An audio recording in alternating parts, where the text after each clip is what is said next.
Well, hey there. Is that Julia and Hi. Kelly? Hey, it's good to see you guys. Hi, good evening. Hey, great to be here. This is another a Face the Music collective show for Julia and Kelly's race in Michigan, and we're so pleased to be doing this show for you guys. I'm happy to be here. Very happy to be here. Thank you so much Yeah. for doing this. It's an absolute pleasure. This is our 30th show for state legislative races in competitive districts in battleground states around the country. And yeah, we've had such a ball doing these shows, and we always have great artists. And today, is no exception. Today, our artists at the Scrappers, local Detroit rockers. So they have some great music that they prepared especially for the show. So I'm really excited about that. So here we are. Crazy time. It is crazy. It's been a very tense couple days for sure. Yes. Yeah. It's I'm personally grateful to our law enforcement officials and our Justice Department and Attorney General Dana Nessel for their quick work and swift action. We can all have our disagreements about how certain things are handled, but violence and chaos have absolutely no place in government. None. Yeah. I think we all agree. And to me, it is distressing that Julie and I have friends in the legislature. These are people that we know, that we love. They have their own children. They have their own families. And when the Capitol was stormed by this group a few months ago, it was a warning. It was a warning. And these people that were working, our friends, our legislators, working peacefully on the Capitol floor right there, and they had people standing over them with guns. That was a warning. And now some of those people that were there with guns are behind bars because they were literally threatening, and they had planned to carry out a coup, a terrorist attack here in Michigan. And it's unacceptable. And so I know today, and I'll tell you this is how determined some folks are. Today I had boots on the ground. I had 5 current sitting state legislators. Despite everything that they just went through, they were out in my district today. I think they're coming for Julia. They were maybe with Julia earlier in the week. Mm-hmm. They were out there hitting the pavement, knocking doors on our behalf because they understand that Julia and I are doing all we can, especially with kids. Knocking doors on our behalf to try to change things here in Michigan for the better, because we all want the same things. Nobody wants to see a bloodbath at the Capitol. Nobody wants to see our governor put in harm's way.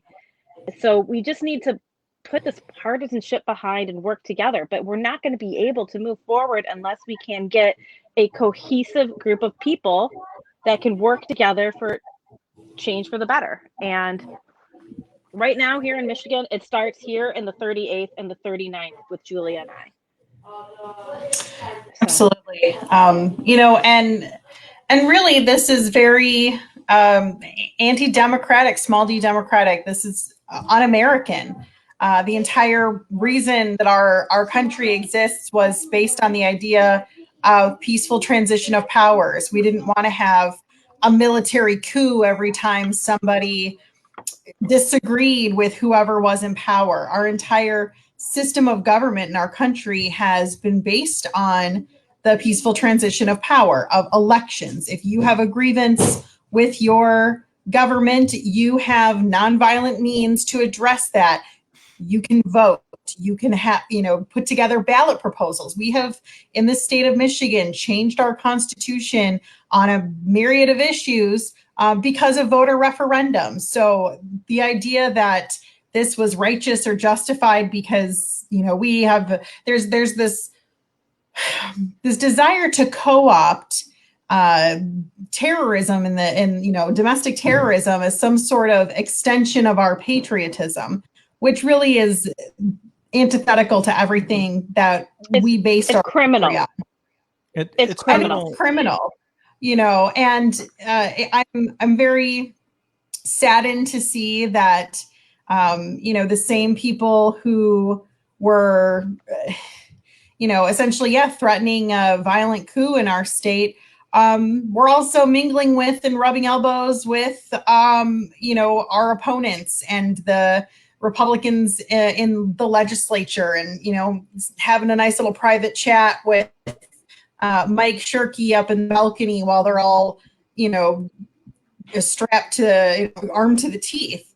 And I'm tired of this sort of wink and a nod where when pressed, they'll say, oh, of course, we don't agree with this. But then there's always that wink and a nod, and then they're there taking pictures with them and speaking at their rallies, and their actions are speaking a whole lot louder than their words. And we're tired of it. I know Kelly has had some very scary, threatening interactions in the past. I have as well, and even more recently. And this is not what we're supposed to like in our country. This is not supposed to be using the threat of force and making decisions at gunpoint. The thing that really gets me about our rules in the Michigan legislature regarding open carry or even concealed carry in the state house is that's a workplace, and Kelly's absolutely right. That day we were both, on the phone and texting our friends, our people, the people that we've known for years, whose, babies we've held and whose weddings we've gone to, making sure they were okay while they were at work. And no one should have to work at gunpoint.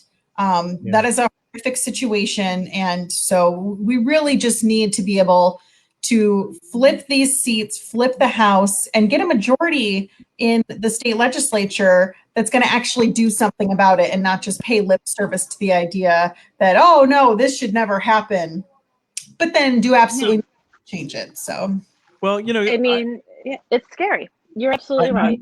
The notion that this country was founded for the peaceful transition of power also had to do with fair representation. And fair representation means that democratic principles must be maintained. And, and what we have been doing collectively, it's the people like yourselves who are crazy enough to run for office. And it is an immense we commitment. Are nuts. Let's be clear. Yes, we are. And we're driven. The people who support you and help you in your campaigns, they're also nuts, because I don't think I've communicated to the two of you, but my wife is one of those people. She left our home in California and she's living in Arizona since November trying to help a campaign. So, so there is a large group of us who are trying to make a difference. I think maybe the right thing that maybe, how about this? How about if I play a little music, we kind of take a step back, and this is just a very stressful time for everybody. And, I'm not saying we ignore it, but I think it's good for us to take a break and also kind of build community, and build the community that we need to sustain us for the long haul. Because that's really what we're in the process of doing. And that's what you're doing. And that's why I'm so heartened by crazy people like yourselves, who are, like the amount of work that goes into a campaign is just insane. So it's tough, but Julie and I are ready. We're ready. We want the work. And I personally am very excited to hear your music. Well, hopefully my internet will be stable enough, and we'll see if it works. Every single one of these is an experience in live internet performance. So we'll see how it goes. Well, anyway, so I'll bring you guys back in 15 minutes or so, and then we'll have a conversation. Awesome. All right, let's do it. Looking forward to it. All right. Well, so I didn't mention my name at the beginning of this thing, but you can see it down at the front there. And Pete Kronowitt, this is from my my first album. And since we're approaching Halloween and things are crazy. I thought I would do something representative of where we are. Here we go. A glimpse of a shadow just caught my eye. I swear I saw you just passing by.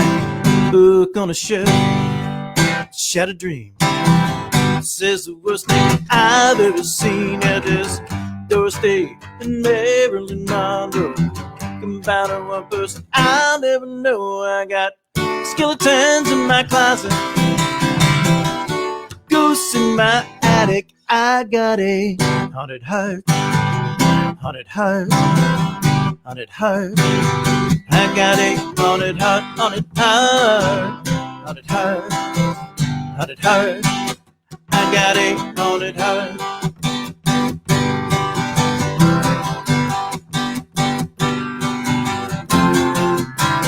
I swear I saw through you today. I don't know how. I'm afraid of what I might say.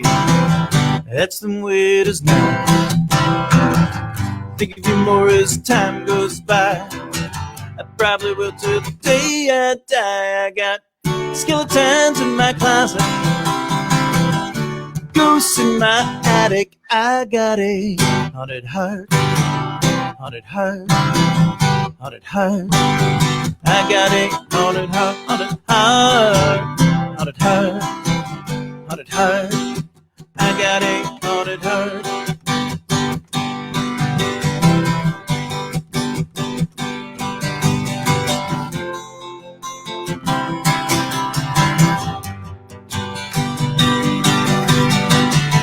Gonna find me a fallen angel, chase my demons away. I'm gonna find me a fallen angel. Oh, I need a day, yeah.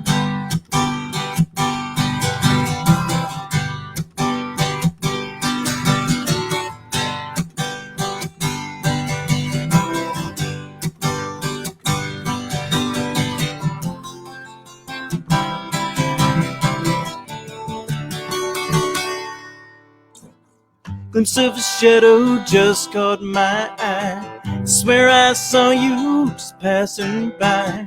Book on a shelf, shattered dreams. Says the worst thing I've ever seen. How does door stay in Maryland, Monroe? Combine to one person I'll never know. I got skeletons in my closet, ghosts in my attic. I got a haunted heart, haunted heart, haunted heart. I got a haunted heart, haunted heart, haunted heart, haunted heart. I got a haunted heart.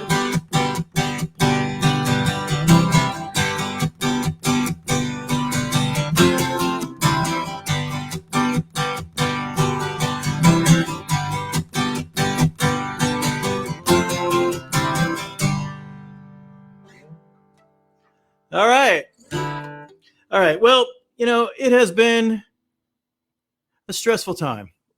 And I think since it's Friday, I'd like to propose happy hour for everybody. And just a wee little relaxer. This is to that mystical magic elixir. Ooh, that's going to help my vocals quite a bit.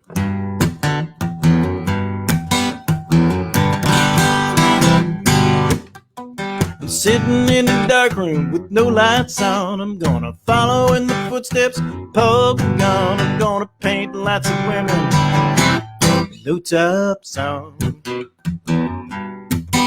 Somebody told me, this Jean-Paul Sartre said, freedom is drinking, hey, that's a start. But let me tell you, he's no Rene Descartes. But if you can't control what you do, you got some thinking to do. I think I'll have a drink. I think therefore I drink. Whoa.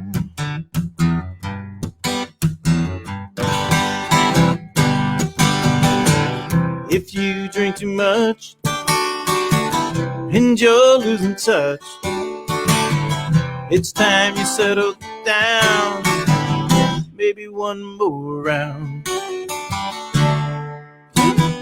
Richard Morrison said the poems and songs live long past the dead. Then he said the time's near, you go next door for a beer.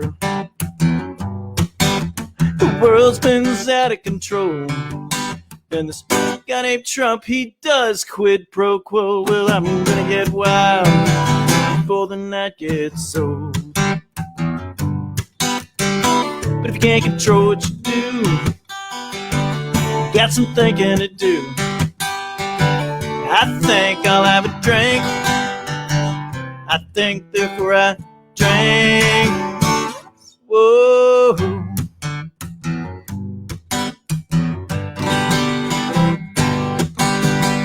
But if you can't control what you do, you got some thinking to do. I think I'll have a drink. I think therefore I drink. Whoa.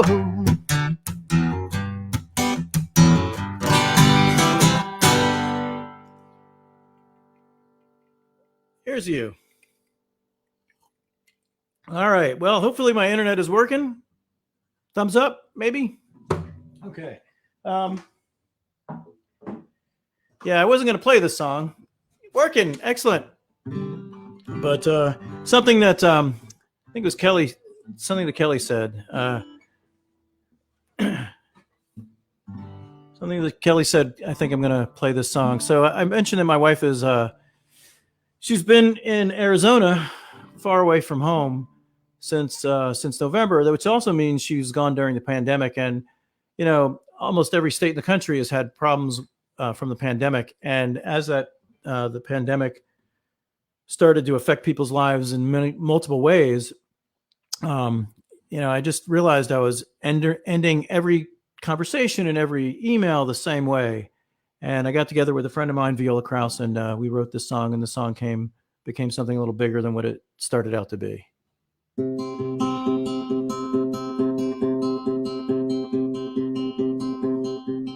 When the world is a little bit colder, you can be a blanket for me.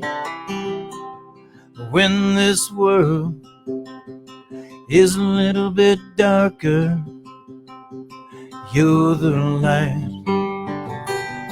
I can see. If your arms cannot hold me, it's your love I still feel, and your heart is the only beating thing that is real. Stay safe, stay safe, until you're home here with me. Stay safe, stay safe. Home is where you should be.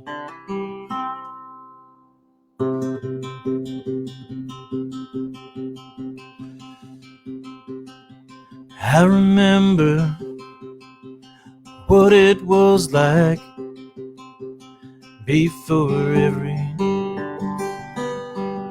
changed. In such a short time, we hardly talk now.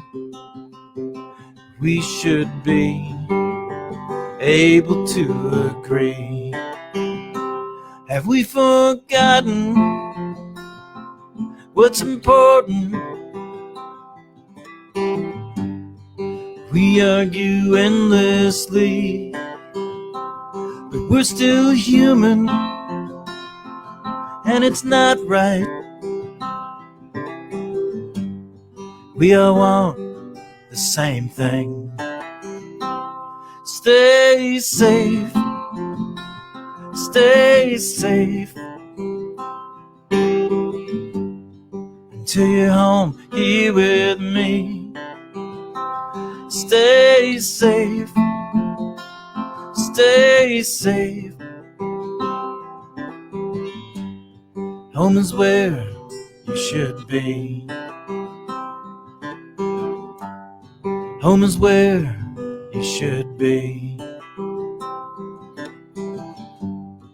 Until you're home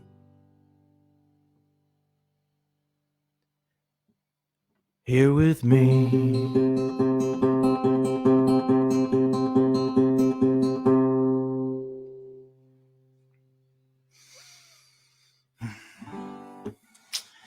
So this next song was written during the outset of the Gulf War.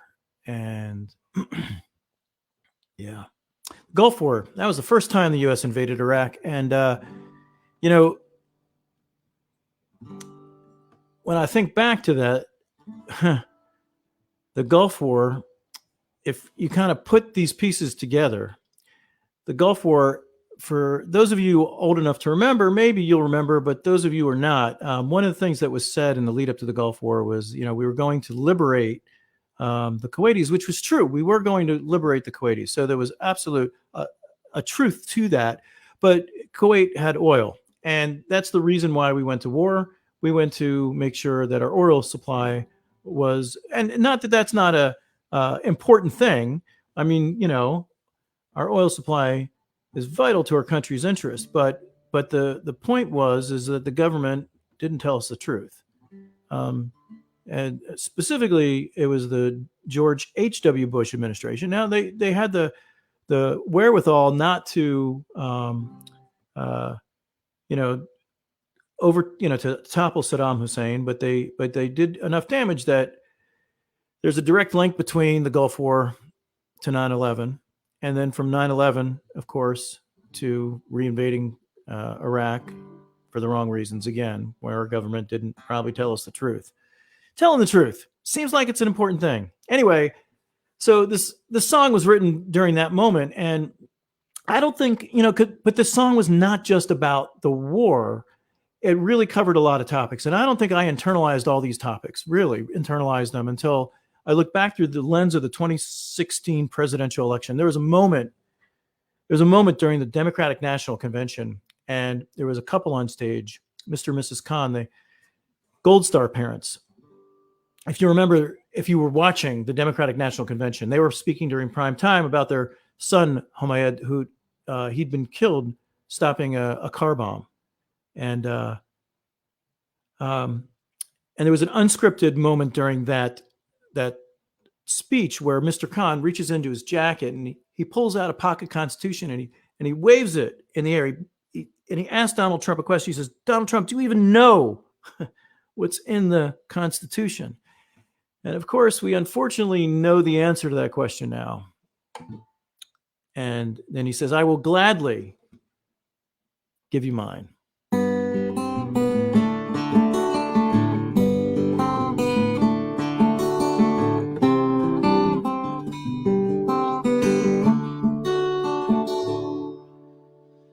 We fled Pakistan to find a free land. And I fight for what I believe.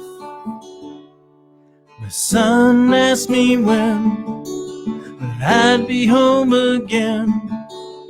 I told him I'd be home soon. And I said, sometimes you follow the leader. You might not like where you go. There's a price for freedom. It's what the leaders say they know.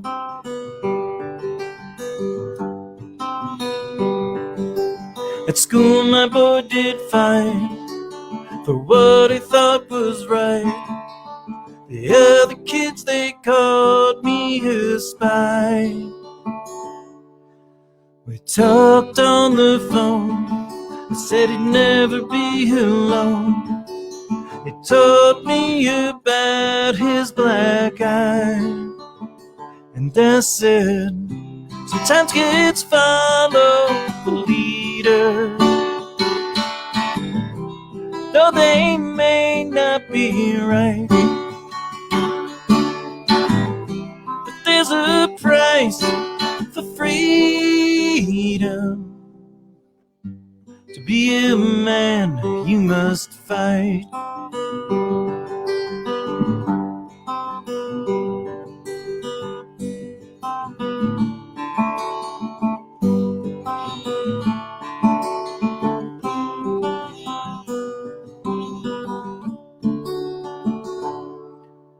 At war, I saw a boy use a gun just like a toy, till the shot caught me in the gut. I was lying on the ground, I couldn't make a sound. I looked up and saw my boy cry.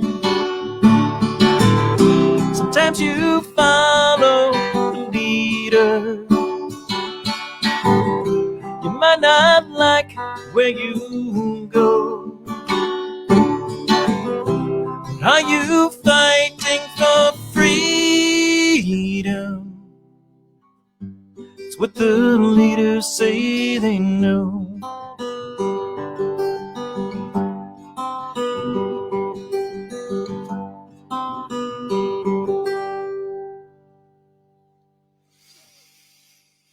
Okay, I got one more song, but before I play this one song, I do have something to say about these crazy people who run for office. You know, as we mentioned, running for office is not easy. A little easier with a drink, maybe, but it's not easy. And you know what candidates will talk about? They'll talk about the things that we started this show off with. You know, the things happening in the world. You know, maybe their inspiration for running. A little bit about themselves. And the issues that they're running on, how they're going to make a difference. But what they don't often talk about is, you know, running for office is like it takes time away from your family and friends. It's 24/7. I mean, you know, it is a commitment. It's just, these are regular people, you know, like our hero complexes are just so crazy. These folks are not heroes. They're just part of our community, and they're stepping up to do something that's good. And for the right reasons, especially when you really understand what's on the line.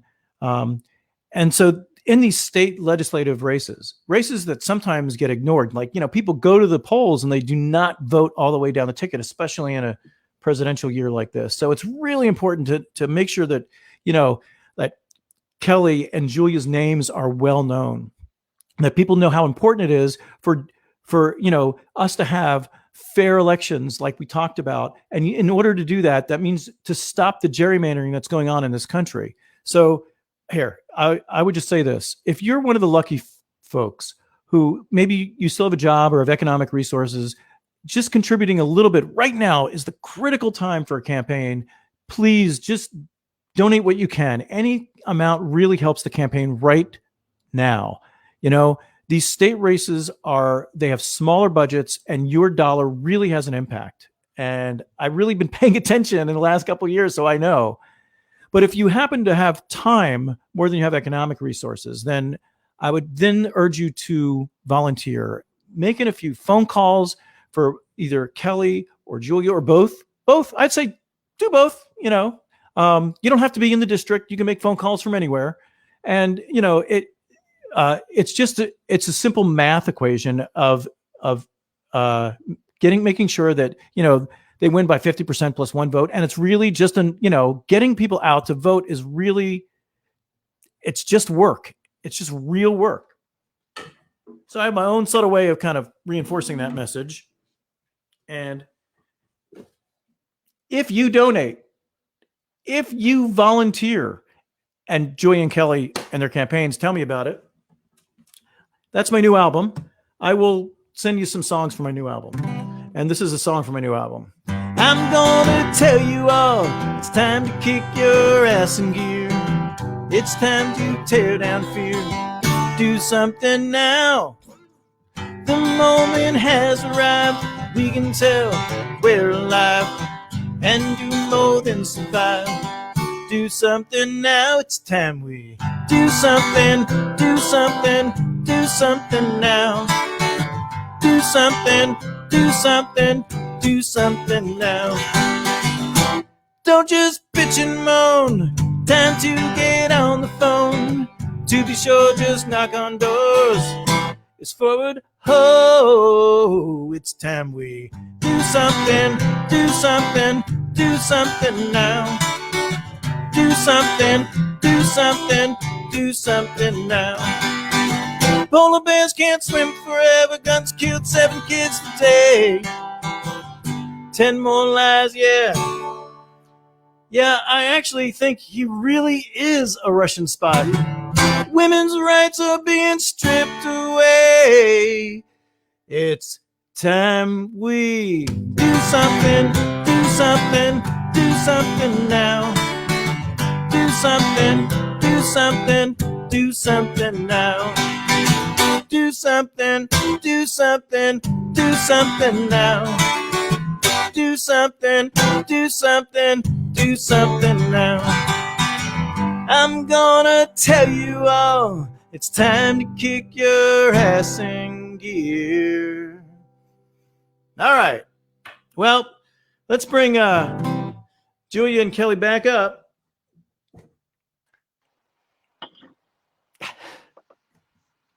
Welcome back. Hi. Hey, Where's Julia? there's Julia. Here, and that was wonderful. Thank you, thank you. That was great. I gotta say, I was a fan also of the "Don't Bitch and Moan" line. You got to do something if you want change. You've got to do something about it. And Julie and I, we're doing our part as best we can. And I know we worked together in 2018. We're really fortunate to have so many people, so many amazing people that are helping us out. Not just even in our districts, but yes, across the state. Governor Whitmer came Across the country, yeah. She's right, across the country, because we're a swing state.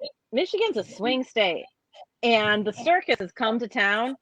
But in the top 2 most targeted seats are here, the 38th and the 39th, and the third most is on the other side of Oakland County with Barb and us. And yes, I am wearing my Shark Week shirt.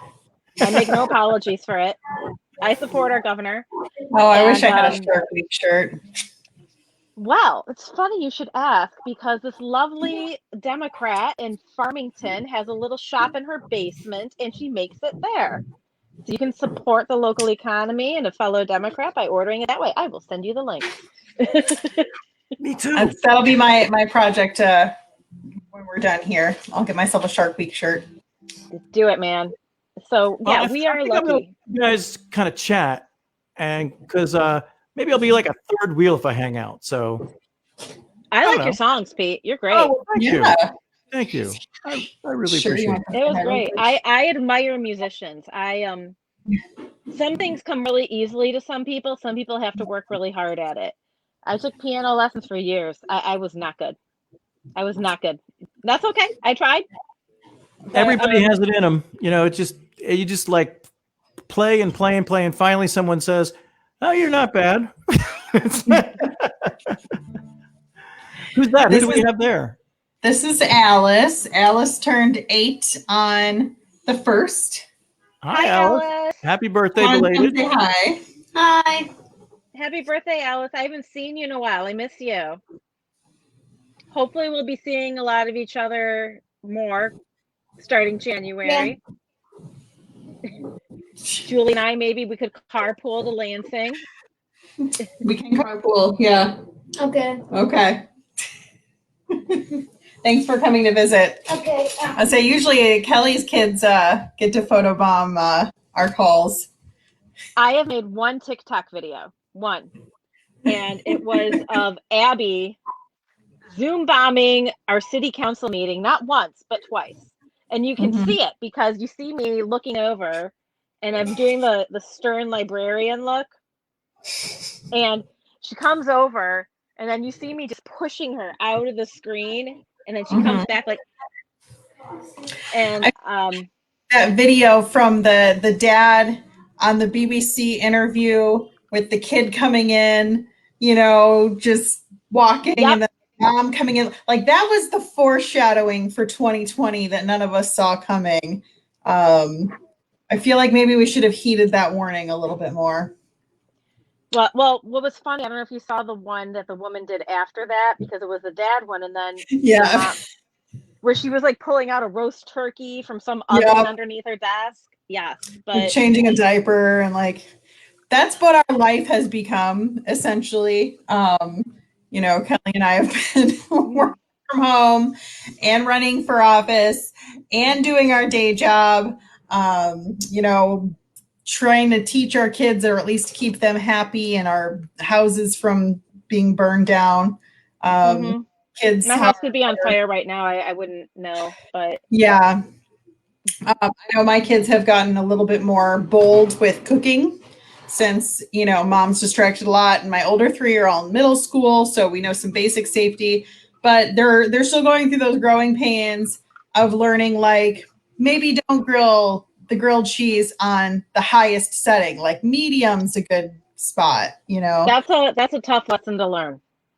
So there have been plenty of calls where all of a sudden there's a smoke alarm going off in my house.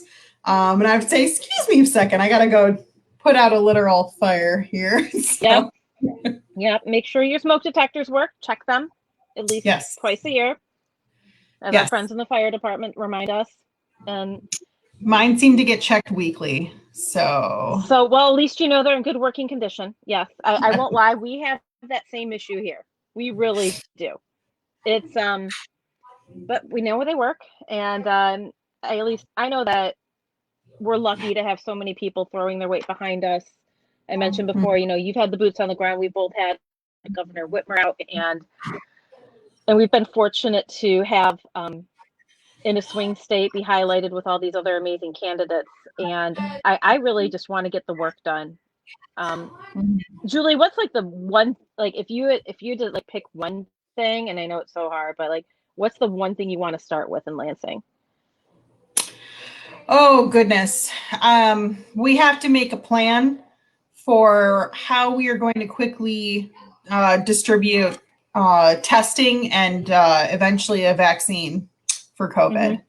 We need to shore up our stockpile, our state stockpiles of PPE. We had relied too heavily on the idea that our chain of command for our supplies would always work. We'd have a competent, functioning federal system that would respond appropriately. We've seen that that's not the case. So I would like to start creating more state-based or even county, local-based stockpiles of PPE and equipment. And then, we need a plan so we can go, and we need to ramp up testing. We really need help from the federal. We need to work with our federal counterparts to get widely available rapid testing that everyone has access to. That's how we get through this until we reach a level of immunity like we've done with all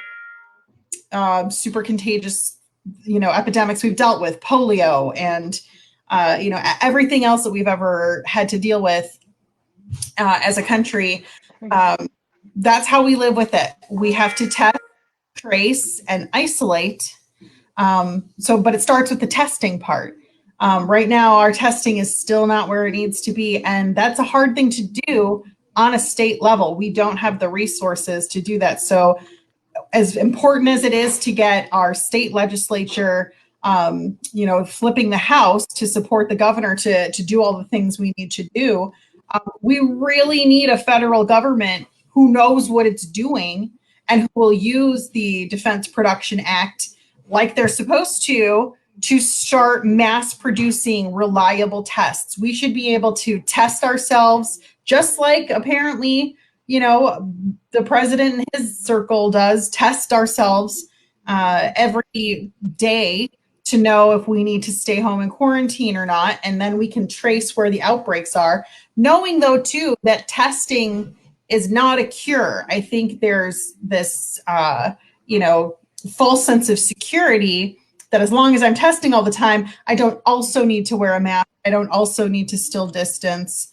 And I think that reality we've seen hit home in and around the White House this past week, that it doesn't matter how much you test if you don't follow the other guidelines, like isolating when you test positive and letting other people know to test and then isolate if they're positive. It was useless. There was no reason to do it. So we have to get our testing to the place where, you can go to your pharmacy and get your week's supply for you and your family, and you can test every day before you leave the house. Again, knowing about an incubation period, that there's still time that you could have been exposed, but then we can actually trace and we can do those targeted isolations instead of the blanket isolations. The reason we shut down everything is because we screwed up the testing. There's no testing. I say we, I mean as a country. Right. No, you're absolutely right. And you being a nurse, you understand these things. And and it's tearing my hair out, like, and throwing my phone like at the TV every time I hear pundits and people who falsely equivocate, all of the things, and I'm like, no, that's not how any of this works. And and to that end, I know a lot of people are focused also on the economy, but we can't fully reopen everything until we can make sure that we can all stay safe. And I actually had an interesting conversation with somebody as I was doing my calls. I talked to a gentleman who has a small business in New Hudson, and his business is booming. And it's because he makes plastic chairs. All these companies that previously had cloth chairs are now calling him because they want to make sure that they have equipment and office supplies that is easily decontaminated. And it's going to take, so it's not just going to be about money.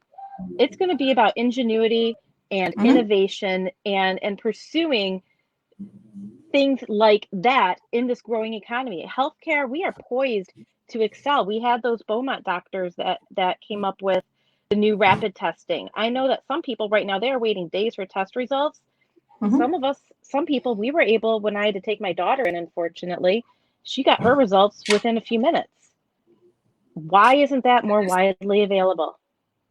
There's a lot of different kinds of tests, and it really is very frustrating at the access to testing, the reliability of the results, the speed of the results. I know my husband is an essential worker. He works in a grocery store. He works as a sous chef in their prepared foods area. So he has been at work with the public the entire time. And, luckily he's not symptomatic, but at the point where several months ago, testing was opened up to all essential workers and frontline workers, regardless of symptoms. He went and got tested, and we all went and got tested because we all live in the same house with him. It took us a week to get our results back. And in the meantime, we've gone to work. He's gone to work. We've stayed safe. But at that point, it was really, and luckily it came back negative. But if it had been positive, it was pretty useless. My brother just texted me because he's listening in right now, and he just said he's also an essential worker in a different way. His job actually is to make sure that there is alcohol in the grocery stores. That's his job. But he said he had to wait for a week for his results. And here's the thing: my brother, and Julie, you know this, his son was born last year. My nephew, little Carter, he was born at 27 weeks.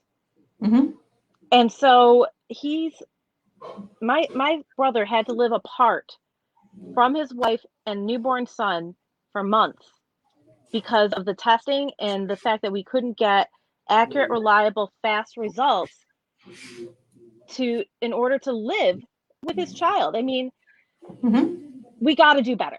We put a man on the moon. Why we can't get faster testing results, more accurate testing results, it's not good enough. We can and we should do better. And you being a nurse, this is your realm. And but it's the job of legislators to listen to the experts, to listen to the people who have this know-how, and to know what is feasible to know what is possible and then make it happen. That's our job. I would rely upon you for anything health related. And there's certain areas I'm sure where you would rely upon my expertise. And so if we need to just set aside this partisan rhetoric and work as hard as we can to make things better for the people we serve, not just for our districts, but for the entire state. So it's gotta do better. Well, and it starts with, it's almost like, 12-step programs, right? The first step is admitting there's a problem. And that's been one of the most frustrating parts of watching this unfold with the leadership struggles we have right now, because luckily we have our governor, but we don't have a majority in the legislature. And so while our governor, of course, immediately acknowledged there was a problem, did step one, and then, moved on and did all the right things, we still have legislators who can't even do that. They don't even admit there's a problem, or if there is a problem, that it's even big enough to adequately address. There's a lot of denial happening. There's a lot of wishful thinking happening. And that's dangerous. And it is also the most fiscally irresponsible thing. We hear about, supposedly Republicans are fiscal conservatives. They're fiscally responsible. They're all about personal responsibility. And I don't see that bearing fruit, right? Because if you really were doing the fiscally responsible thing, you would have gotten your hands around this as quickly as possible. You would have done everything possible to make this impact as small as possible and not drag it out. You would have ripped that Band-Aid off instead of slowly peeling it back so that the pain continues on and on and on. And we're going to have the economic impact of that for a long time. This is not something that we can just wish away or deny away or argue about whether or not it exists, because it's about as useful as arguing with a hurricane on whether or not it's going to come and hit and how long it's going to take and how bad it's going to be. You can't negotiate with a natural disaster. You can't negotiate with this virus. And we want it, we can't.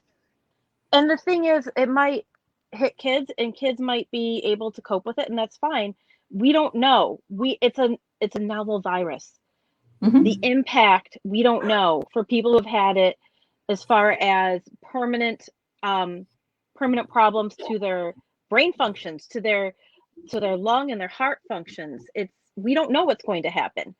And so kids might be able to deal with it mostly. And this is a problem that I'm hearing on doors too. They're like, we want the schools opened. We all want the schools open. We all want the schools open. Right?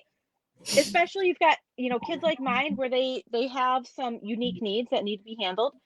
But I don't want to open the schools, have my kids be asymptomatic, and then visit my parents and then give something to them. So, right, and we're fortunate. Novi's fortunate. We were able to do a hybrid model. My kids are in school 2 days a week. It's great. At least 2 days a week, they're there. But if we were to expand that, I don't know if they would be able to socially distance. I don't know if they'd be able to maintain the class sizes, and the poor teachers. Oh my God. And to any educator watching this, you've got the toughest jobs right now. The toughest jobs. God bless you for everything you're doing. Because I know, for example, my husband's trying to teach from our front room. He literally has like a bed sheet draped across half of it so that people can't see, the family running around in the back. And it's hard. He doesn't get the planning time isn't enough. They had to adapt to all these different models. And also, God bless my husband. He's been helping my 74-year-old shop teacher father. My father's still teaching at 74. And there's not enough shop teachers, by the way. But to all you educators out there, thank you. And we're sorry if our kids aren't getting their homework done. We're trying to. We are. Let's just get rid of this damn virus so we can get our kids back to school safely. Get rid of the virus and get you guys into the state legislature. Yes. We can't flip the House without flipping both of our seats. That's It's right. gotta happen. There's no Speaking path to of which- doing that without flipping our seats. We should talk about here. I'm going to switch our little pictures around so you guys are up. This is the way it should be, by the way. Oh, no. Right? Yeah, just thought, yeah. We should talk about what the upcoming voter deadlines, right? So Mhm. we are 10 days away from the deadline to register in Michigan, and you have to have your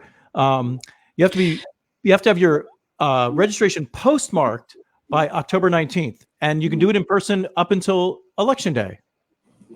Right. So to register online, not register at all, but just to register online or via mail, the deadline is the 19th. Michigan passed in 2018 a whole slew of voter referendums on increasing access to voting. It was called Prop 3, and it's Promote the vote. it's amazing, and we all have a lot of options. And of all the things we were really, really glad to accomplish in 2018, that was one of the biggest, and we didn't even know it at the time. Like, we knew just principle how important voting was, but now it's more important than ever. So you can request your ballot from your local clerk. In Michigan, we voted our local clerk, not at our county clerk. Other places, you do it at the county level. We voted our local clerk's office. So if you're requesting or registering online or by mail, there is a deadline coming up. You can register in person at your clerk up until Election Day. Up until Election Day, right? You can have same-day voter registration. Mail-in ballots or absentee ballots, right? I think it's the same thing in Michigan, right?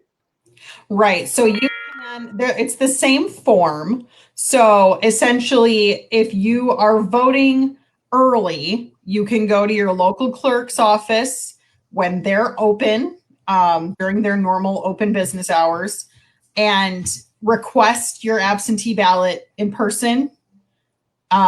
Stand there, fill it out, put it back in, sign the back, and make sure you sign the back of the secrecy or of the envelope, and hand it back to them, and you voted early, essentially.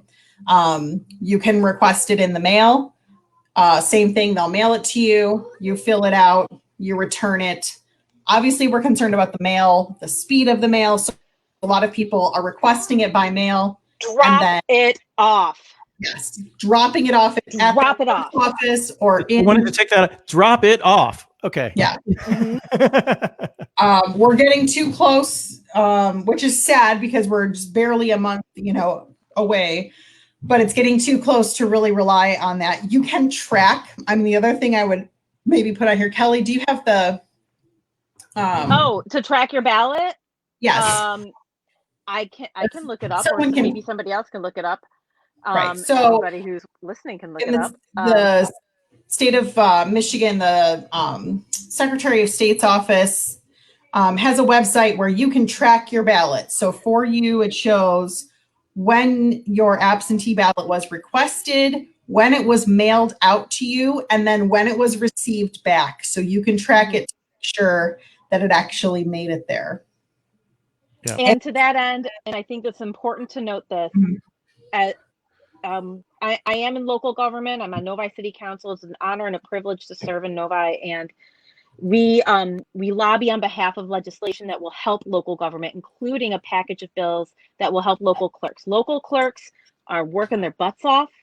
I don't think our local city clerk is listening now, but she's amazing. She's done so many great things to make sure election workers are trained, but there are bills that have been passed to ensure that ballots will be accurate, that they will be counted, that they will be able to even start opening them, to process them early, not count them, but process them early. Even opening the envelopes without removing the ballot, opening them takes hours. So to all those that voted in favor of the legislation to make it easier for our local clerks to support local government so we can do this, thank you. It's necessary.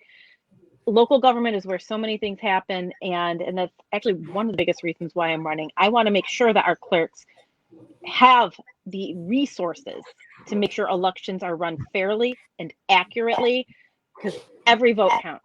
Every single vote counts. We saw this in Michigan in 2016. There are city council races that are decided by 15 votes. It came down to, I believe, and Julie, correct me if I'm wrong, 2 votes per precinct in Michigan in 2016. On average, yep.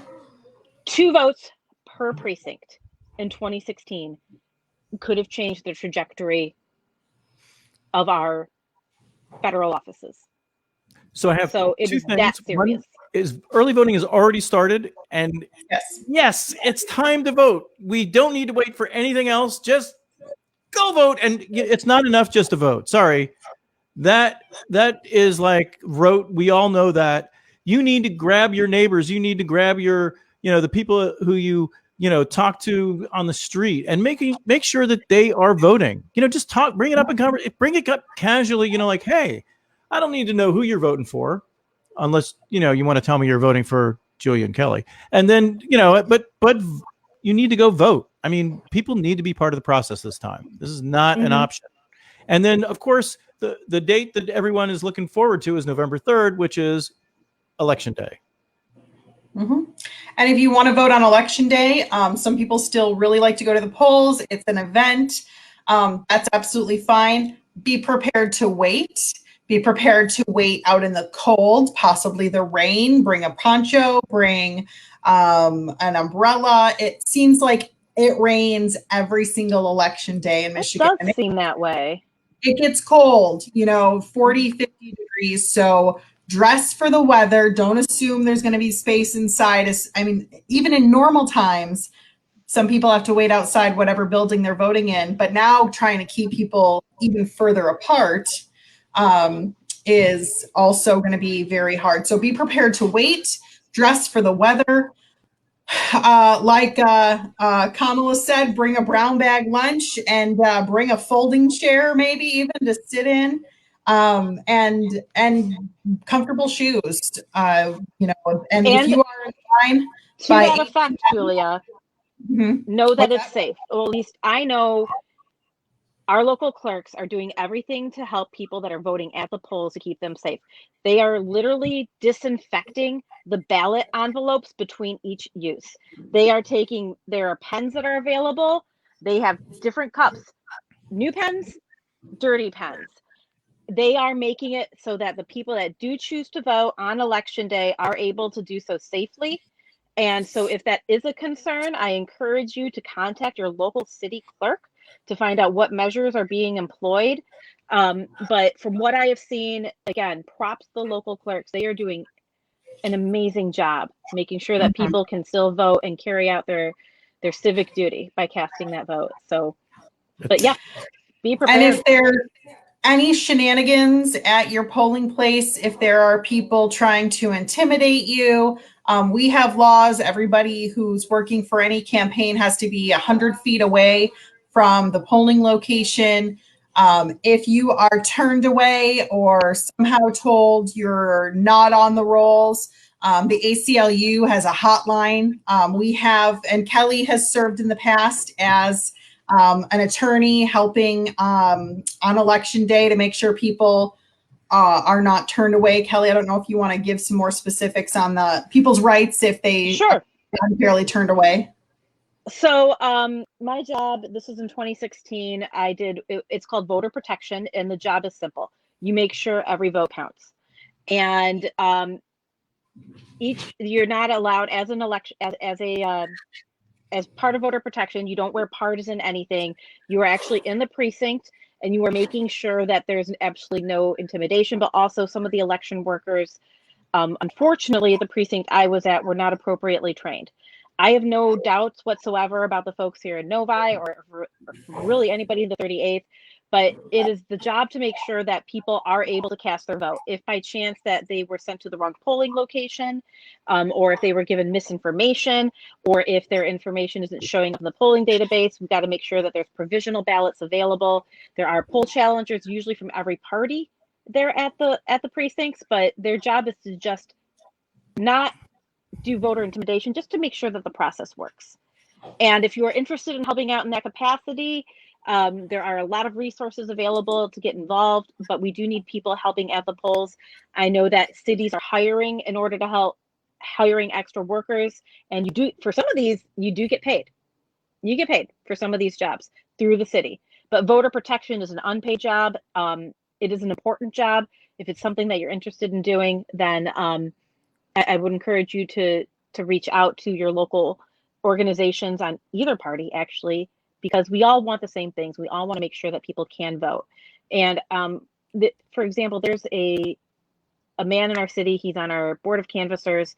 He's a Republican, and he is by far one of the most staunch advocates for voting rights I've ever met.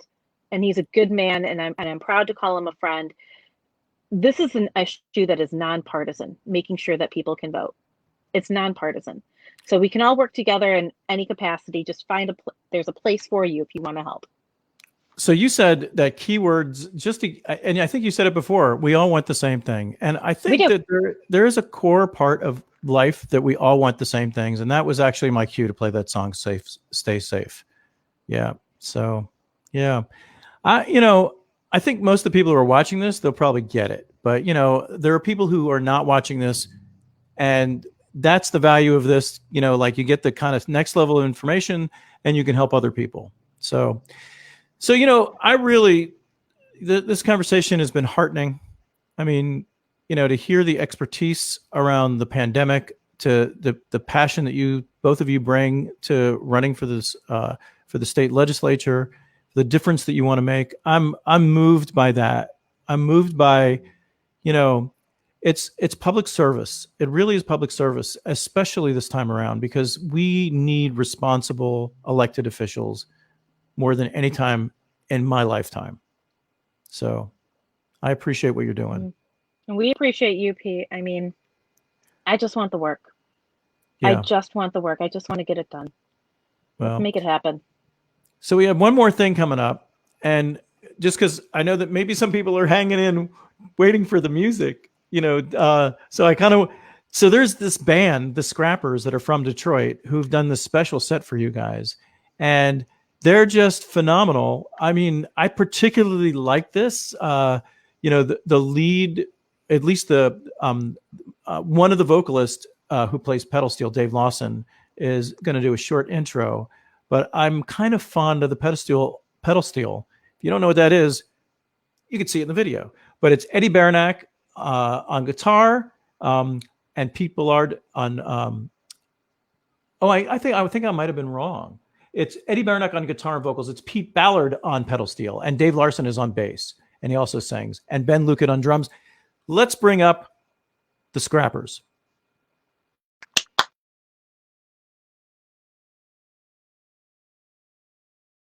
Hey everybody, my name is Dave Lawson. I'm in the band The Scrappers. We're from the Metro Detroit area. And like many of you, it seems like we get together and we just complain about politics and how frustrating everything is. So we're really happy to have an opportunity to do our first live Zoom performance and just to get involved a little bit, because we really understand that local politics matter more than ever. And we hope you guys get involved too and can do whatever you can to help elect Kelly Breen and Julia Pulver for a Michigan State rep. So I hope you enjoyed the performance, and thank you very much.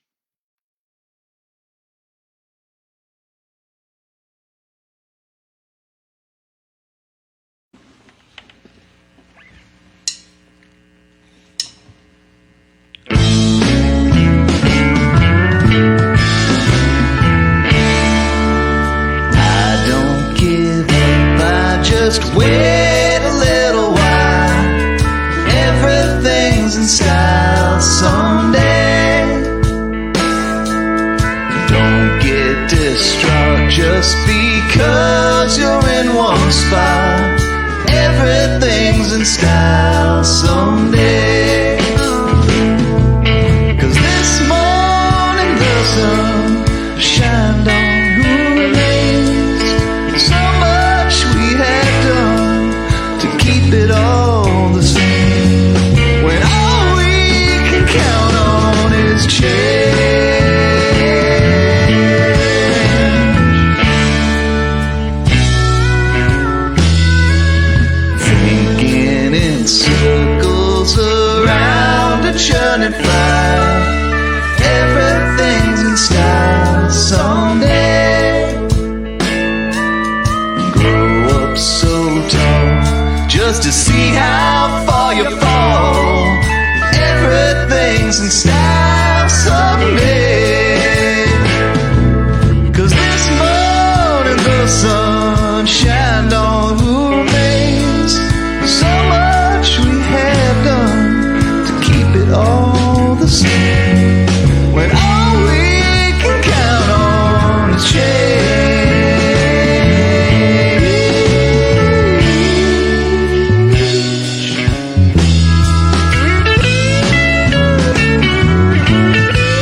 Big audience.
Well, we're back, and we cut off the song a little early, but I really feel bad about that. But here we are. That was great.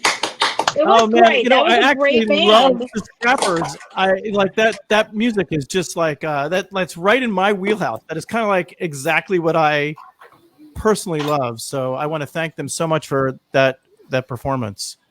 So hey, I want to thank everyone for participating. I also want to thank a couple of people who are doing work in the background, and the kids who are in the background too. Of course.